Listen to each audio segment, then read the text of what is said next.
Gamesa é unha multinacional de orixe vasca.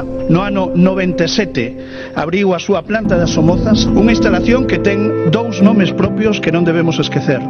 Dúas persoas que se implicaron para conseguir a instalación desta empresa nas Somozas.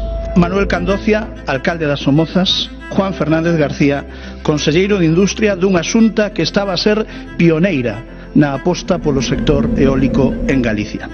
E no caso de Siemens Gamesa nas Somozas, señorías, estamos ante un caso de deslocalización dunha multinacional que decide pechar todos os seus centros productivos dedicados á fabricación de palas para trasladar a súa produción a terceiros países. Asistimos en xuño de 2020 ao peche da súa planta en Navarra e agora a intención declarada de pechar os centros das Somozas e de Cuenca.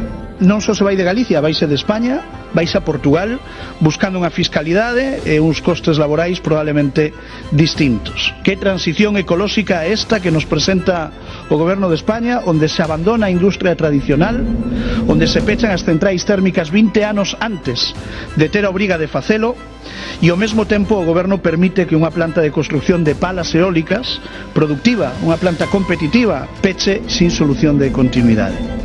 A Xunta de Galicia actuou. A Xunta sentouse coa dirección de Siemens Gamesa e fixo todos os ofrecementos de colaboración económica, de colaboración financiera e mesmo de colaboración na búsqueda de posibles contratos. O que pretendemos é que nas instalacións das Somozas se poida fabricar un dos novos modelos de pala que ten demanda na eólica actual.